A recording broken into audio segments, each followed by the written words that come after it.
Sie nannten sie Lucifer, den Hund des Teufels.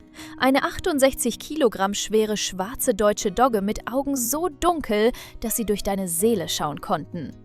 Die Nachbarn flüsterten nicht, sie schrien. »Holt dieses Monster von eurem Baby weg!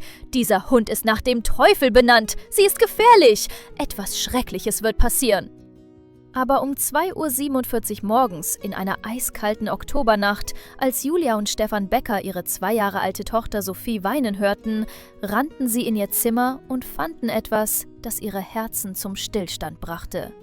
Lucifer, um Sophie gewickelt, sie beschützend, 2 geprellte Rippen, Blut an ihrer Seite. Sophie war gefallen, direkt auf die scharfe Ecke einer Holzkommode zu. Und Lucifer hatte ihren massiven Körper zwischen Sophie und den Tod geworfen. Dies ist die Geschichte des Hundes mit dem dunkelsten Namen und dem hellsten Herzen. Der Hund, den niemand wollte. Und das kleine Mädchen, dessen Leben sie rettete. Lucifer saß in der hinteren Ecke des städtischen Tierheims, ihr massiver schwarzer Körper gegen die kalte Betonwand gedrückt. 147 Tage. Fast 5 Monate, in denen sie zusah, wie Familien an ihr vorbeigingen, ohne anzuhalten. »Zu groß«, sagten sie, »zu gruselig. Und dieser Name, wer nennt einen Hund Lucifer?« Die Tierheim-Mitarbeiterin Maria hatte aufgehört zu versuchen. Ihr vorheriger Besitzer gab sie ab, sagte, die Wohnung sei zu klein. Aber die Wahrheit war einfacher. Niemand wollte eine 68 Kilo schwere deutsche Dogge mit einem Teufelsnamen. Jeden Tag beobachtete Lucifer, wie die anderen Hunde gingen. Die Welpen, die kleinen Rassen, die Golden Retriever mit glücklichen Namen. Sie blieb zurück, immer zurück. Nachts saß Maria vor ihrem Zwinger.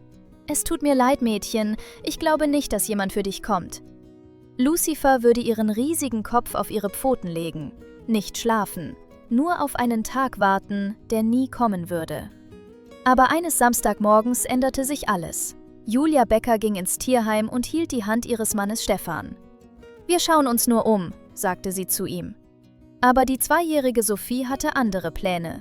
Sie riss sich los und rannte direkt in die hintere Ecke, direkt zu Lucifer. »Sophie, nein!« schrie Julia und jagte ihr nach. Aber Sophie war bereits dort, winzige Hände gegen die kalten Metallstäbe gedrückt. »Großer Hund«, flüsterte sie. Lucifer stand langsam auf. Ihr massiver Körper überragte das kleine Mädchen.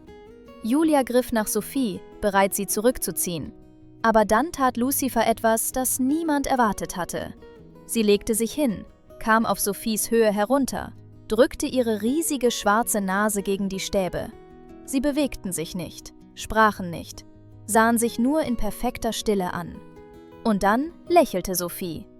»Meine!« Stefan ging hinüber. »Wie lange ist sie schon hier?« fragte er Maria. 147 Tage, sagte Maria leise. Niemand will sie. Zu groß, zu gruselig. Und dieser Name. Stefans Augen füllten sich mit Tränen. Wir nehmen sie, sagte er. Marias Mund fiel auf. Seid ihr sicher? Sie gehört uns, sagte Julia bestimmt. Als sie hinausgingen, hielt Sophie ihre winzige Hand auf Lucifers Kopf.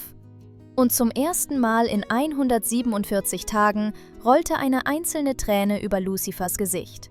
Aber diesmal war es aus Hoffnung. Die Nachbarn hatten Meinungen, laute. »Dieser Hund ist gefährlich«, sagte Frau Schmidt.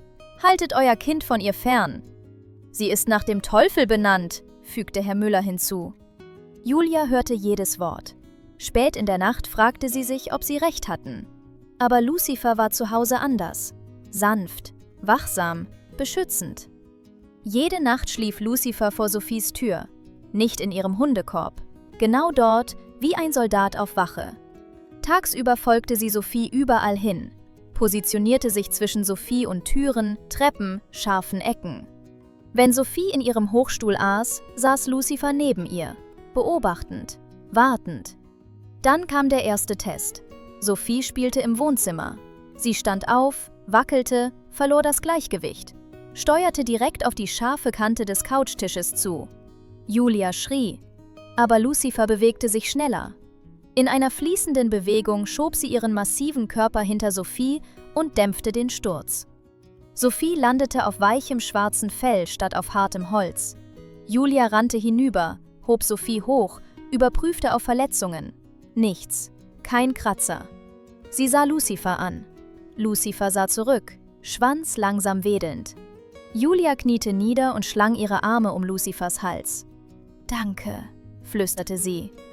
»Wenn du das immer noch anschaust und noch nicht abonniert hast, drück jetzt diesen Button.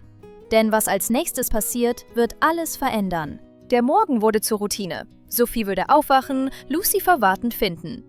»Guten Morgen, großer Hund.« Lucifer würde ihr Gesicht lecken. Das Frühstück war zusammen. Wenn Sophie Essen fallen ließ, räumte Lucifer auf. Sophie lernte laufen. Sie würde sich an Lucifer festhalten. Lucifer würde vollkommen still stehen. Stefan filmte es. Julia weinte. Frau Schmidt klopfte an. »Ich lag falsch mit Lucifer.« Julia lächelte. Sie ist Familie. Das Leben war perfekt, aber das Universum war dabei, Lucifer zu testen. Es begann wie jede normale Nacht. Bett um 20 Uhr. Lucifer nahm ihre Position vor Sophies Tür ein. Um 2:47 Uhr schnappte Lucifers Kopf hoch. Etwas stimmte nicht. Ein weiches Geräusch. Dann ein winziges Weinen. Lucifer kratzte an Sophies Tür. Dann bellte sie. Tiefe, dringende Beller. Julia und Stefan schossen hoch. Sie rissen Sophies Tür auf. Die Zeit blieb stehen. Sophie war aus ihrem Kinderbett geklettert, fiel auf die scharfe Kommodenecke zu. Und Lucifer war bereits dort. Ihr Körper zwischen Sophie und der Kommode. Ihre Pfoten um Sophie gewickelt. Die Kommodenecke war Zentimeter von Lucifers Rippen entfernt. Sie hatte den Aufprall genommen. Sophie weinte, aber sicher, kein Kratzer. Julia brach zusammen. »Du hast sie gerettet!« Stefan überprüfte Sophie. Keine Verletzungen. Dann Lucifer. Sie zuckte zusammen. Blut an ihrer Seite. »Wir brauchen den Tierarzt!« Lucifers Schwanz wedelte schwach. Sie blieben die Nacht wach, weinend, dankbar. Der Tierarzt bestätigte es. 2 geprellte Rippen. Sie würde heilen. Heute ist Sophie 3. Lucifer ist ihr Schatten. Jeden Morgen. »Guten Morgen, mein Held!« Lucifer leckt ihr Gesicht. Sie spielen zusammen, wachsen auf.